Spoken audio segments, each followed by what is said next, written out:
अहिले यो जेनजीको आन्दोलन पश्चात जेनजीको नाउँमा भद्र 23 र 24 गते राष्ट्रको सम्पत्ति र व्यक्तिको सम्पत्तिमा आगजनी र तोडफोड गर्ने विभिन्न जेनजीका अगुवाहरू जेनजी युवाहरूलाई नेपाल सरकार विशेष गरी गृहमन्त्रीको मातहतमा रहने विभिन्न निकायहरूले कारबाहीको दायरामा ल्याउने भनेर एउटा पहल गरेको छ र काम कार्य पनि सुरु गरेको छ।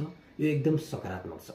तर यो बीचमा नेपाली जनता र जेनजी युवाहरूले आगजनी र तोडफोड गर्ने जेनजी युवाहरूलाई चाहिँ पक्राउने, तर भाद्र 23 गते ताकी गोली हान्न आदेश दिने व्यक्तिलाई चाहिँ किन नपक्राउने भनेर गम्भीर प्रश्न उठाएको हामीले देखिरहेका छौँ।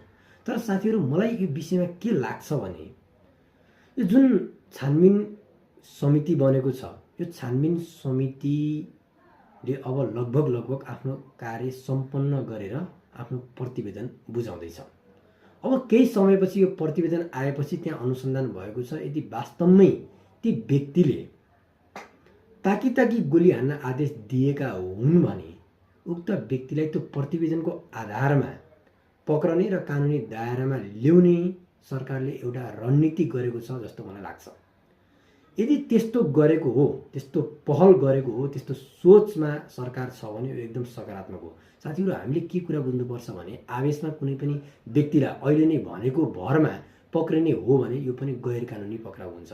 त्यसैले प्रमाण पुगेपछि, अनुसन्धान गरेपछि, प्रतिवेदन आइसकेपछि ठोस प्रमाणले उक्त व्यक्तिलाई कसुर अथवा अपराधी ठहराउँछ भने त्यस्तो प्रमाण प्राप्त गरेपछि पक्राउ गरियो भने अपराधीले पनि सजाय पाउँछ र जो अन्यायमा परेको छ त्यो व्यक्तिले पनि न्याय भएको महसुस गर्छ। त्यसैले हामी दिगो सोच राखौँ। सरकारले पक्कै पनि राम्रो कदम चाल्छ। लुटपाट, आगजनी, तोडफोड गर्ने व्यक्ति मात्र होइन, भाद्र 23 गते जो कोही व्यक्तिले पनि गैर कानुनी काम गर्छ र ताकी गोली हान्न आदेश दिएको छ त्यस्ता व्यक्तिलाई पनि सरकारले आफ्नो नियन्त्रणमा ल्याउँछ भन्ने आशा गरौँ। सकारात्मक सोचौँ, अगाडि बढौँ र चुनावी माहौल बनाऊँ, राज्यलाई चुनाव गर्नका लागि सहयोग गरौँ है त।